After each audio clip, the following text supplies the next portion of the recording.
हरिः ॐ आनन्दम् प्रशान्ति जीवन दर्शनम्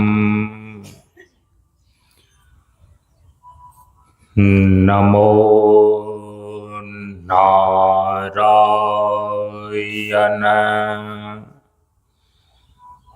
नारायणम्।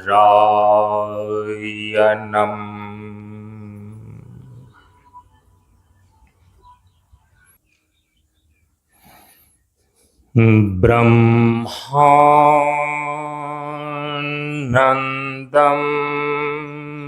परम सुखदम् केवलं ज्ञानमूर्तिम्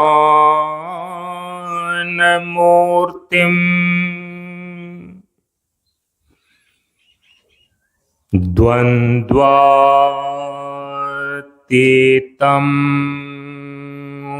गगनसदृशम्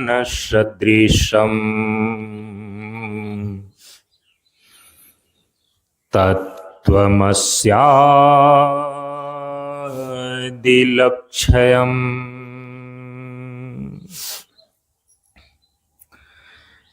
एकं नित्यम् विमलमचलम्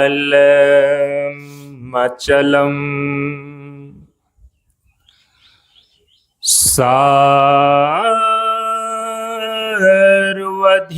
साक्षिभूतम्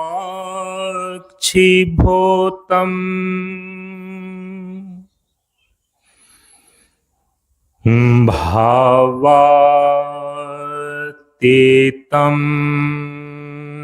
त्रिगुणरहितम्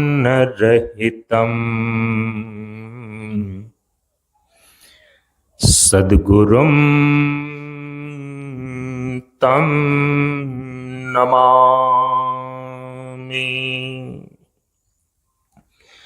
सद्गुरुं तं नमामि।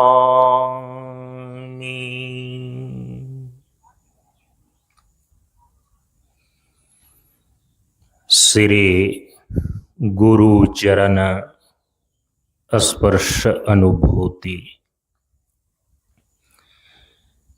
ज्ञान मार्ग सत्संग के सानिध्य में उपस्थित श्रद्धालु सत्संग प्रेमियों, ज्ञान बढ़े गुणवान के संगत, ध्यान बढ़े तपस्वी संग किन्हो, बुद्धि विवेक विचार बढ़े संत सन्यासी सुसज्जन तिन्हो। इसलिए ज्ञानी वेद है ज्ञान से, व्याधा वेद है तीर, सद्गुरु वेद है शब्द से, भींगे सकल शरीर। प्रेमियों,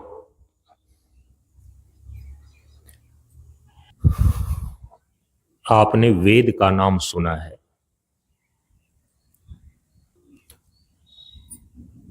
तो ये वेद क्या है? वेद को श्रुति भी बोलते हैं।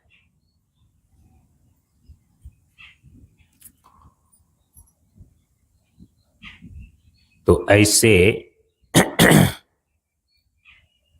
परंपरा के अनुसार से तो सनातन धर्म का जो मूल ग्रंथ है उसको वेद बोलते हैं। सभी प्रकार के धर्मों का प्रवर्तन समाज के बीच उन धर्मों के प्रामाणिक ग्रंथ के आधार पर ही हुआ है।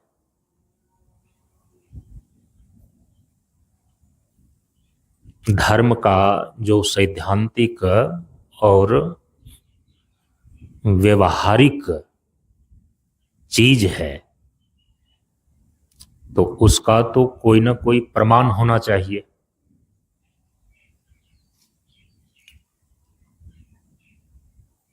लिखित एविडेंस होना चाहिए।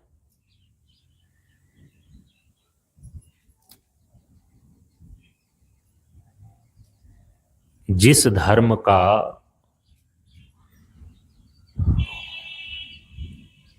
कोई ग्रंथ नहीं है, वह धर्म इस समाज के बीच बहुत अधिक दिनों तक नहीं चल पाया है। वे धर्म मिट गए हैं धर्म के इतिहास से।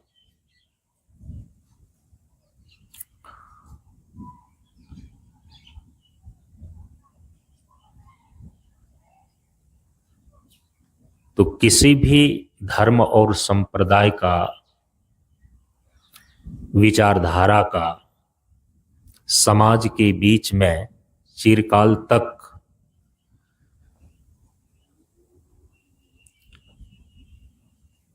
अपनी स्थापना को बनाए रखने के लिए उस धर्म का लिखित प्रमाण का होना आवश्यक है।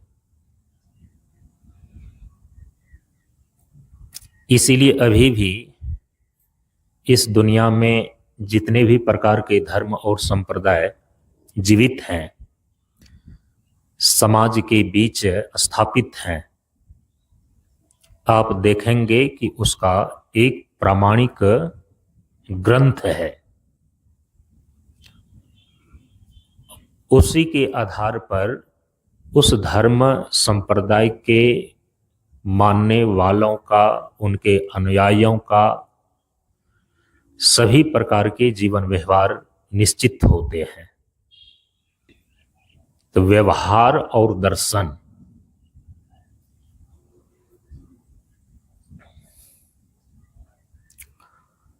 ये दो चीजें किसी भी परंपरा को, किसी भी विचारधारा को स्थापित करता है।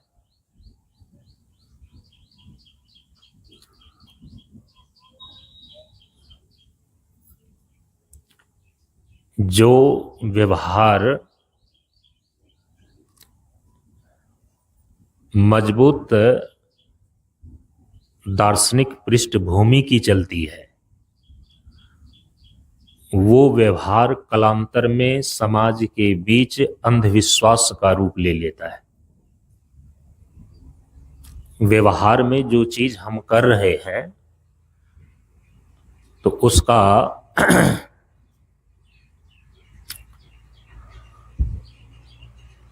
दार्शनिक स्वरूप क्या है, उसकी तात्विक मीमांसा क्या है। हम व्यवहार में वो चीज क्यों कर रहे हैं, तो उसका तात्विक प्रयोजन क्या है, ध्येय क्या है। यदि ये चीज स्पष्ट नहीं हो, तो धीरे धीरे वो व्यवहार समाज और व्यक्ति के बीच चलते चलते चलते चलते वो एक ढकोसला का रूप ले लेता है, वह एक अंधविश्वास का रूप ले लेता है। तो दार्शनिक दृष्टिकोण के स्पष्टीकरण के बिना, माने दर्शन के बिना, तात्विक मीमांसा के बिना जीवन का कोई भी व्यवहार तो अधिक दिनों तक प्रभावशाली बनकर के नहीं रहता।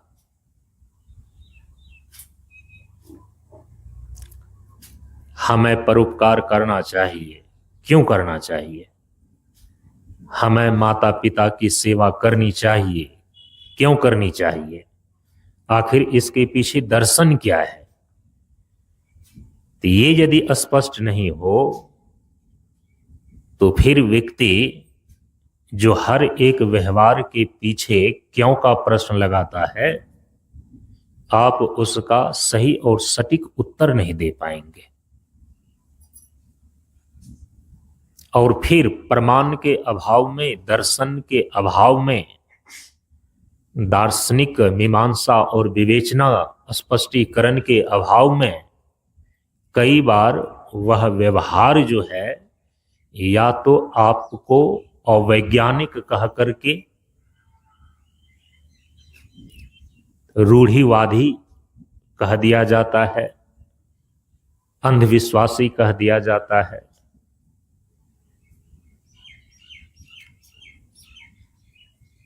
दर्शन के अभाव में जो समाज के नेतृत्व करने वाले पुरोधा लोग होते हैं, कई बार व्यवहार को प्रथा और परंपरा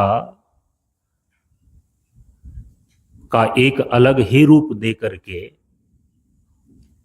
जो चीजें किस दृष्टिकोण से शुरू की गई थीं और धीरे धीरे समाज में चलते चलते वह विकृत होकर के कोई दूसरा ही रूप धारण कर लेता है। इस धुंध को, व्यवहार के इस दिशाहीनता को, व्यवहार के इस धुंधलेपन को स्पष्ट करता है दर्शन, दार्शनिक दृष्टिकोण की स्पष्टता। ये तो हमारे भारतीय विचार परंपरा में दर्शन का बहुत बड़ा महत्व है। इसलिए भारत की भूमि को हम विश्व गुरु की दृष्टि से देखते आए हैं। और विश्व गुरु का मतलब ही होता है पूरे विश्व को रास्ता दिखाने वाला। अध्यात्म की इसी सरजमीन पर चिरकाल से ज्ञान के दीप जगमगा रहे हैं। जिसने इस भित्ति को पहचान न पाया, वो आज अपने ही पथ पर डगमगा रहे हैं।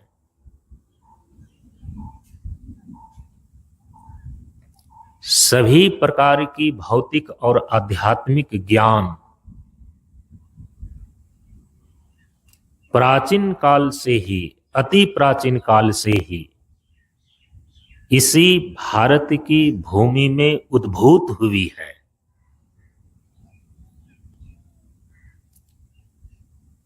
कालक्रम से ज्ञान की कुछ शाखाओं का भले ही बीच में विलोप हो गया, विदेशी आक्रमणकारियों के कारण से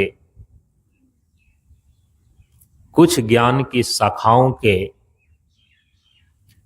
प्रामाणिक ग्रंथ को जला करके नष्ट कर दिए गए, लेकिन पूरे विश्व जो ज्ञान से आलोकित है,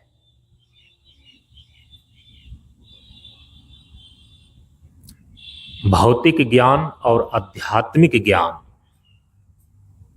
दोनों प्रकार के ज्ञान से जो पूरा विश्व आलोकित है, उसके मूल में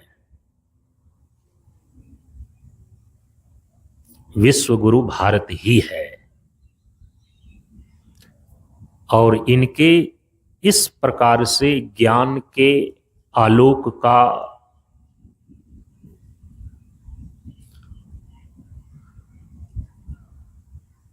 मूल,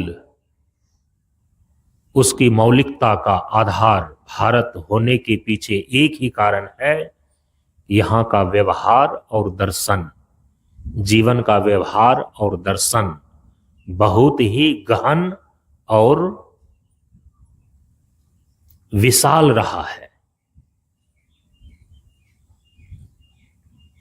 तो हमारे यहाँ पर प्रत्येक व्यवहार के पीछे एक निश्चित दर्शन है कि हम ऐसा क्यों करते हैं।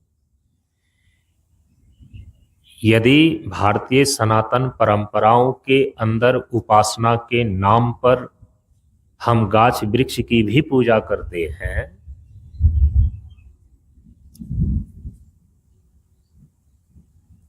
पत्थर इत्यादि की मूर्ति बना करके पूजा करते हैं, तो इसके पीछे भी एक निश्चित दर्शन है। कोई इसको यों ही नहीं उड़ा सकता। एक वैज्ञानिक आधार भी है। तो व्यवहार के पीछे यदि दर्शन स्पष्ट हो तो वह व्यवहार जीवन में चिरकाल के लिए शोभनीय हो जाता है। दूसरी चीज,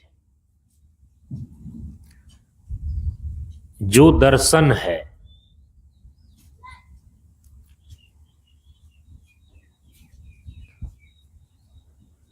और उस दर्शन का यदि कोई व्यवहारिक स्वरूप न हो तो वह दार्शनिक मीमांसा, दार्शनिक विवेचना,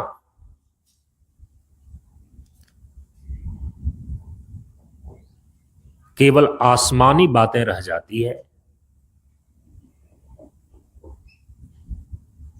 इसीलिए हमारे यहां पर, हमारे सनातन धर्म में जितने भी दार्शनिक सिद्धांत हैं, उन सभी दार्शनिक सिद्धांतों का हमारे जीवन में एक व्यवहारिक स्वरूप भी है।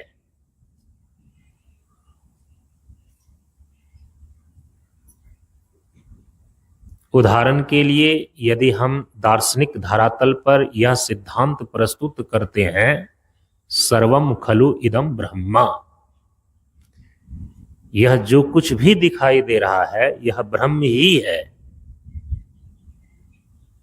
तो हम एक ऐसे अखंड सत्ता को मानते हैं जो सब में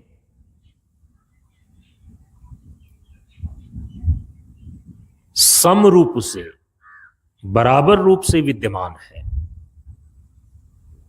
एक तिनका से लेकर के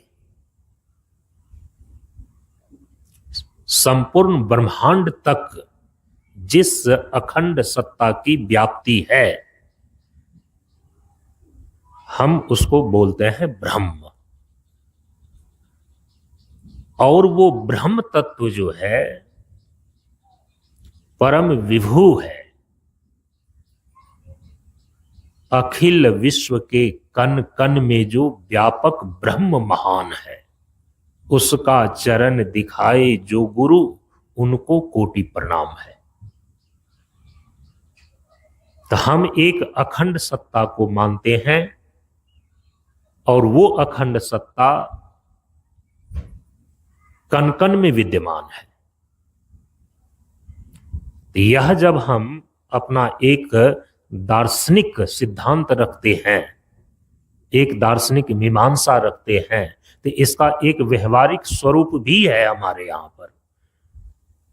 सर्वम खलु इदम ब्रह्मा, इस दार्शनिक सिद्धांत के आधार पर ही हमारे जीवन के व्यवहार में वसुधैव कुटुंबकम है। समझ रहे हैं इस चीज को? वसुधैव कुटुंबकम, पूरी दुनिया ही एक परिवार के समान है। ये व्यवहार, ये भाव, इसकी स्थापना किस दार्शनिक सिद्धांत के आधार पर हुआ है? सर्वम खलु इदम ब्रह्मा वासुदेव सर्वम, इस आधार पर। तो हमारे भारतीय विचारधारा की यह खूबसूरती है, यह सौंदर्य है कि यहां प्रत्येक दार्शनिक सिद्धांत का हमारे जीवन में एक व्यवहारिक स्वरूप है जिसका हम अपने जीवन में पालन करते हैं।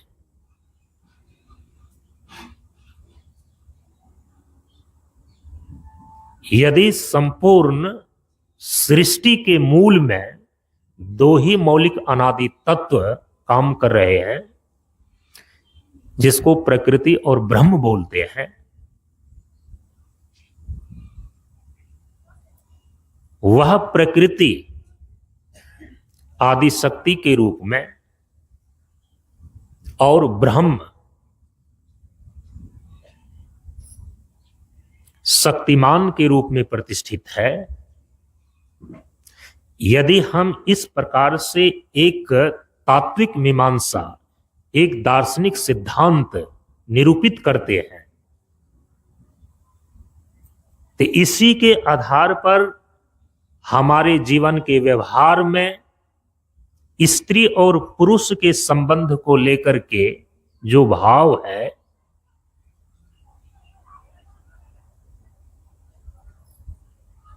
कि जो स्त्री है वह केवल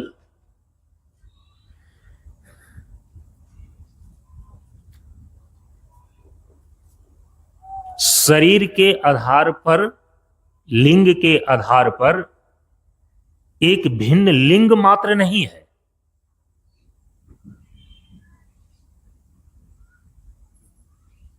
और जो एक पुरुष है हमारे यहां पर, वह पुरुष भी शरीर के आधार पर एक केवल लिंग के आधार पर भिन्न लिंग मात्र नहीं है, कि केवल वो मेल है, पुरुष फीमेल है, स्त्री नर है, पुरुष मादा है, स्त्री, जिनके संयोग से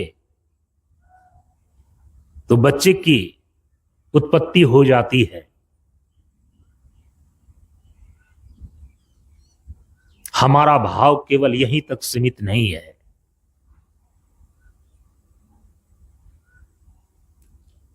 सनातन धर्म की परंपरा में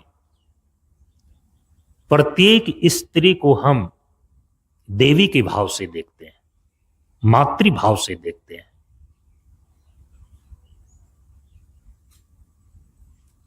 सनातन धर्म की परंपरा में जो पुरुष है, उस पुरुष के प्रति परमेश्वर का भाव रखा गया है। तो पति परमेश्वर होते हैं और पत्नी साक्षात देवी है। व्यवहार में जो ये भाव है, ये कहां से आया है? आप क्या समझते हैं कि ऐसे कोई बना बना करके ये बातें केवल समाज में बोल बोल करके प्रचलित कर दिया है? नहीं। पुरुष पति परमेश्वर होता है, उसके प्रति स्त्रियां परमेश्वर का भाव रखती हैं व्यवहार में, और जो स्त्री है, पत्नी है, वह साक्षात देवी है। इस भाव के स्थापित होने में इसके पीछे एक मजबूत दर्शन है, दार्शनिक विचार है, दार्शनिक सिद्धांत है, और वो क्या है? प्रकृति और ब्रह्म। तो मैंने ये दो उदाहरण आपको दिया।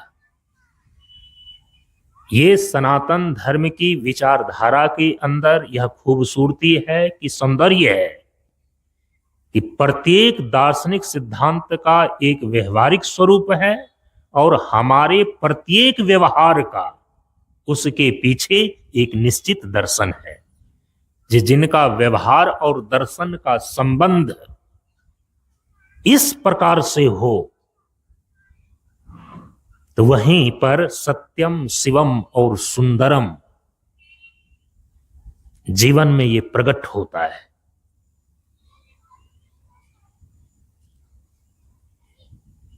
तो विश्व में जितने भी प्रकार के धर्म हैं, उस धर्म का व्यवहार और दर्शन, इस दोनों ही पक्षों को बताने के लिए उनके एक प्रामाणिक ग्रंथ होते हैं।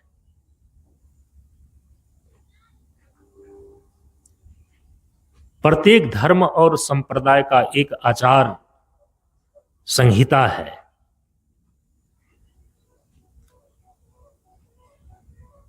जीवन का व्यवहार कैसे होगा वो निश्चित करता है, और उसका निर्धारण किस आधार पर होगा, तो उसका निर्धारण करने वाला जो है वही उस धर्म और संप्रदाय का प्रमाणिक ग्रंथ कहलाता है।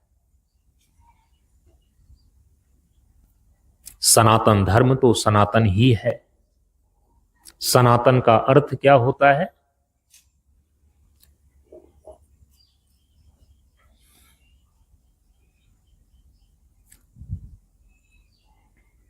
सनातन का अर्थ होता है जो अनादि है और अनंत है, उसको बोलते हैं सनातन, सत्य सनातन। अनादि का अर्थ होता है कि जो अनुत्पन्न है, उसको बोलते हैं अनादि। क्योंकि जिसकी उत्पत्ति होती है ना, तो उसका नाश होना निश्चित होता है, उसका अंत होना निश्चित होता है। तो अनादि का अर्थ हो गया अनुत्पन्न, किसी व्यक्ति विशेष के द्वारा जो उत्पन्न न किया गया हो।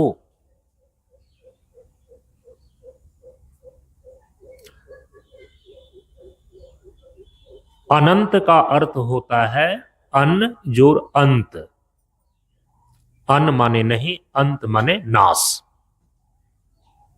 जिसका अंत नहीं होता, जिसका कभी नाश नहीं होता, हम उसको बोलते हैं अनंत। तो जो तत्व अनादि और अनंत है उसको बोलते हैं सनातन।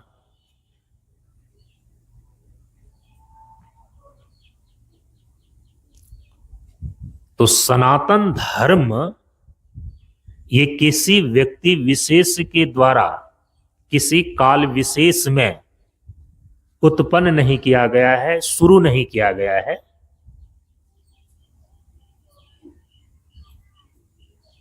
बल्कि जो सनातन परमात्मा है उसके द्वारा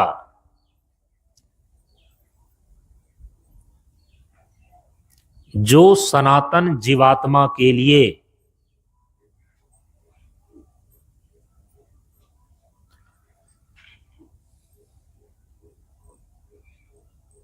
सनातन मार्ग का निर्धारण किया गया है,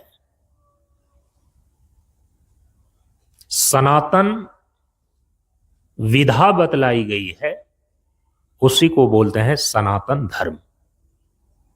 सभी लोग इस चीज को स्वीकार करते हैं, कर रहे हैं कि इस धरती पर सबसे प्राचीन सनातन धर्म है, और उसी सनातन धर्म का कालांतर में नाम बदल करके हिंदू धर्म के नाम से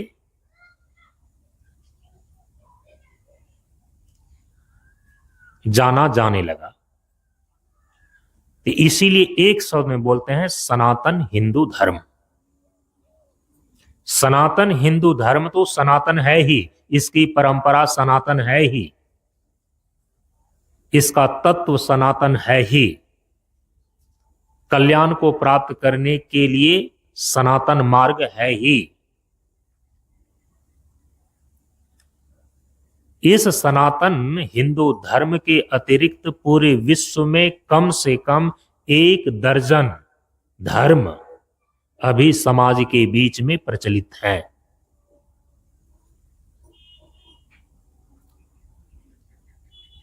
इन दर्जनों धर्मों में 3 जो है धर्म सबसे प्राचीन धर्म माने गए समाज के बीच में। 3 प्राचीन धर्म में सबसे प्राचीन धर्म तो हिंदू धर्म हो गया, सनातन धर्म हो गया, और उसके बाद प्राचीनता को लेकर के इतिहास में हिंदू धर्म के बाद जो दूसरा धर्म आता है हम उसको बोलते हैं यहूदी धर्म। और यहूदी धर्म के बाद धर्म की प्राचीनता को लेकर जो तीसरा धर्म है, हम उसको बोलते हैं पारसी धर्म। यहूदी धर्म से ही बाद में निकला हुआ आजकल जो प्रचलित ईसाई धर्म है, ये है जिसको अंग्रेजी में क्रिश्चियनिटी बोलते हैं, ईसाई धर्म। तो ईसाई धर्म का स्थापना होना 2026 वर्ष हुआ अभी तक में। प्रभु यीशु मसीह के जन्मदिन से ही ईस्वी सन आरंभ हुआ। तो अभी 2026 ईस्वी अंग्रेजी वर्ष चल रहा है। तो ईसाई धर्म की स्थापना हुआ 2026 वर्ष हुआ। तो यहूदी धर्म से ही ईसाई धर्म निकला हुआ है। जैसे कि भारत के धार्मिक परंपरा में आप देखते हैं, आज 3 ऐसे धर्म हैं जो कि समाज में धार्मिक संप्रदाय के रूप में खड़े हैं। एक है बौद्ध धर्म, दूसरा है जैन धर्म, और तीसरा जो है वो है सिख धर्म। ये तीनों के तीनों धर्म हिंदू धर्म से ही निकले हुए हैं। तो भगवान बुद्ध का जब आविर्भाव हुआ आज से लगभग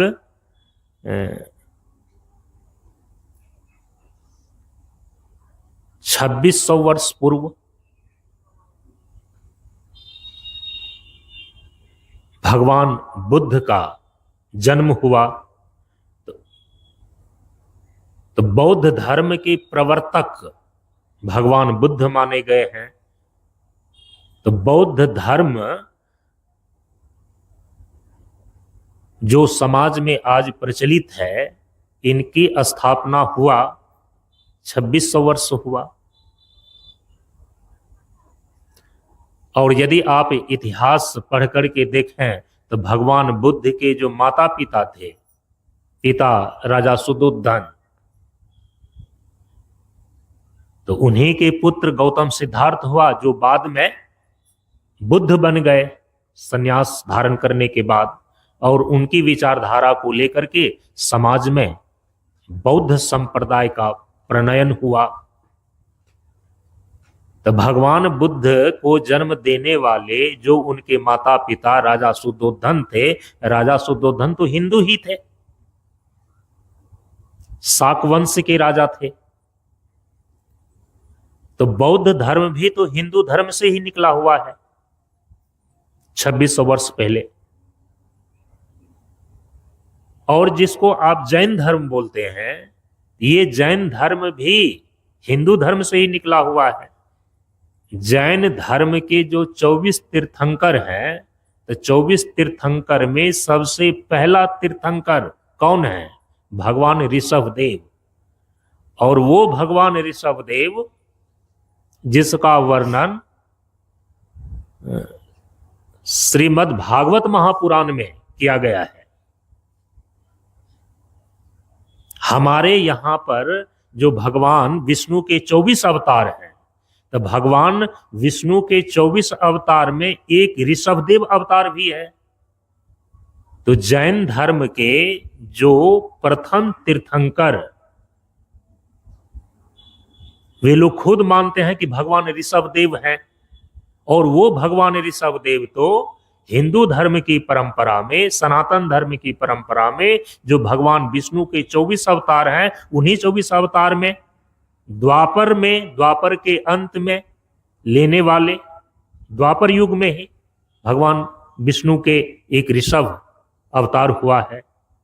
तो भगवान ऋषभदेव जैन धर्म के मूल प्रवर्तक हैं। तो इस दृष्टिकोण से तो बौद्ध धर्म से प्राचीन जैन धर्म है, तो इसके मूल में भी हिंदू सनातन धर्म ही है। हिंदू सनातन धर्म से ही जैन धर्म निकला हुआ है। और इसके बाद तीसरा है सिख धर्म। तो ये तो अभी अभी गुरु नानक साहब का जब आविर्भाव हुआ,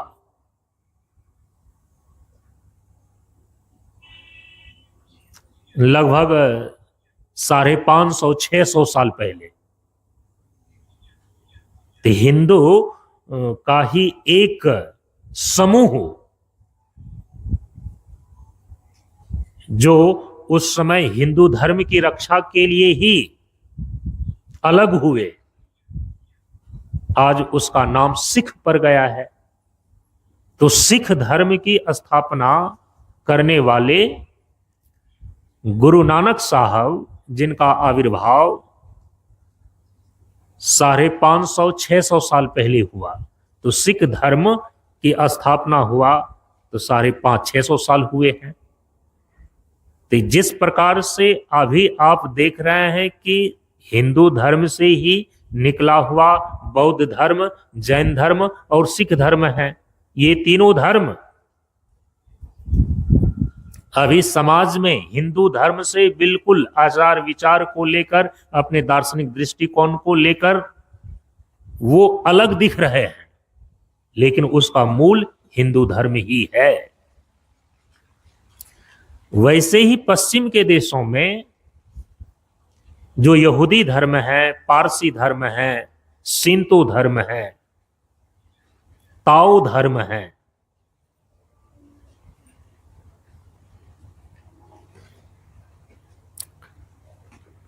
तो उसमें से यहूदी धर्म से ही निकला हुआ ईसाई धर्म है। पारसी धर्म एक समय में बहुत ही विस्तृत था, लेकिन आज पूरी दुनिया भर में ईसाई पारसी धर्म को मानने वाले बहुत कम लोग रह गए हैं।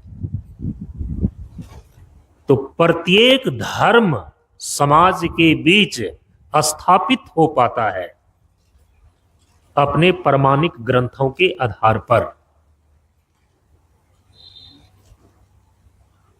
ईसाई धर्म का एक प्रामाणिक ग्रंथ है जिसको बाइबिल बोलते हैं। तो ईसाई धर्म के मानने वाले जितने भी लोग हैं, उनके आचार विचार को, उनके दार्शनिक सिद्धांत को,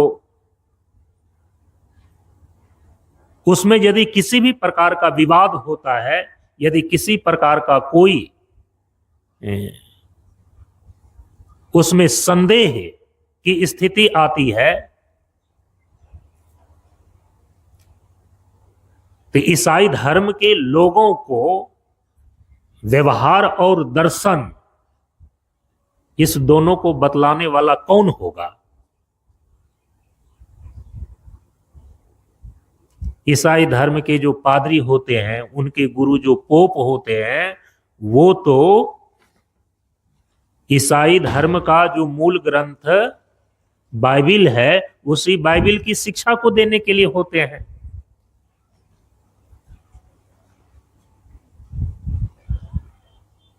तो पूरे ईसाई धर्म के अनुयायियों को मार्गदर्शन करने वाला, उनके आचार और दर्शन को ठीक करने वाला, दिशा देने वाला कौन होता है? उनका प्रामाणिक ग्रंथ बाइबिल।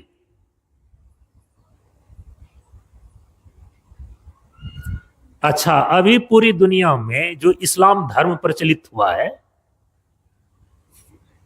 इस्लाम धर्म का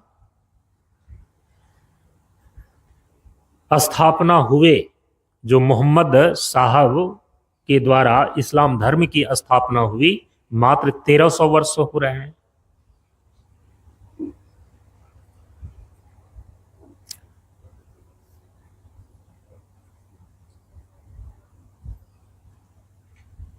अब उस इस्लाम धर्म के स्थापित होने के पीछे या किस धर्म से निकला हुआ है, तो अलग अलग लोगों के द्वारा अलग अलग बातें बताई जाती हैं। कोई बोलते हैं कि हिंदू धर्म से ही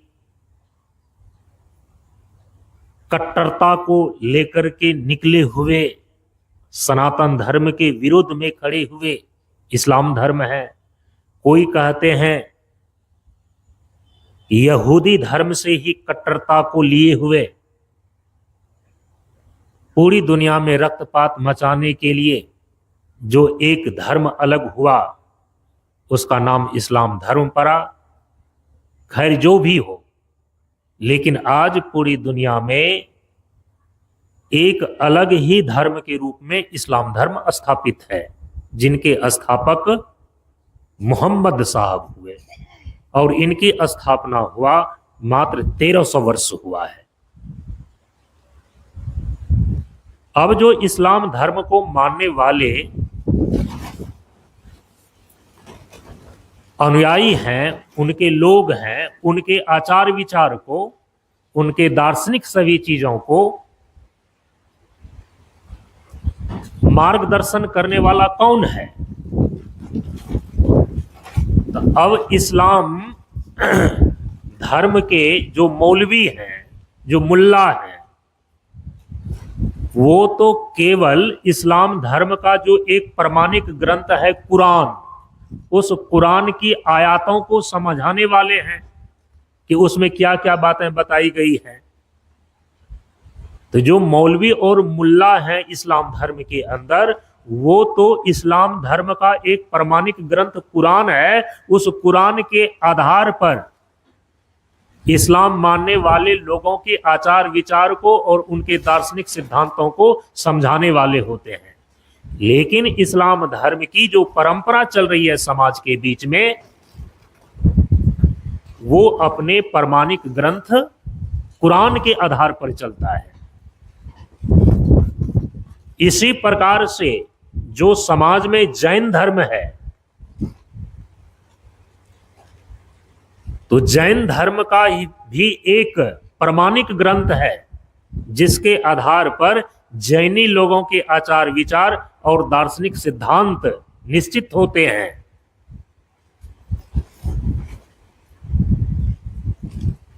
तो जैन धर्म का जो प्रमाणिक ग्रंथ है,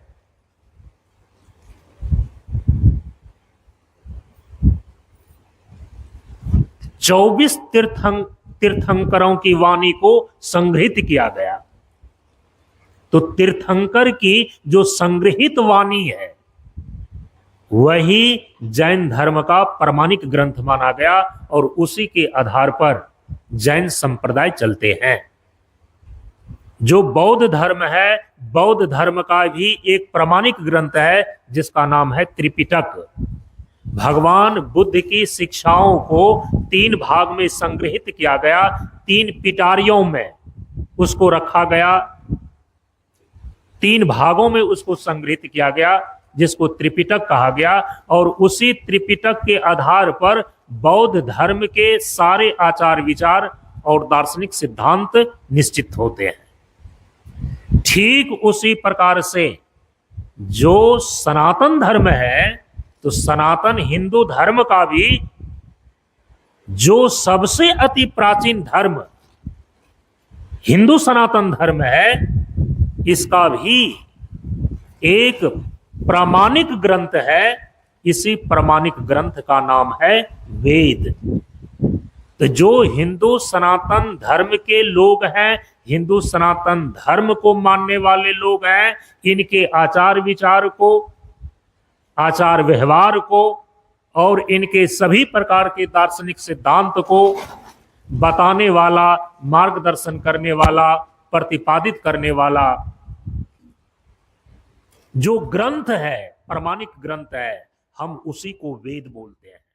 परम पूज्य गुरुदेव के श्री चरणों में नमन करते हुए, ओम पूर्णमदः पूर्णमिदं पूर्णात् पूर्णमुदच्यते पूर्णस्य पूर्णमादाय पूर्णमेवावशिष्यते। ओम शांति शांति शांति। हरि ओम श्री गुरुभ्यो नमः। हरि ओम।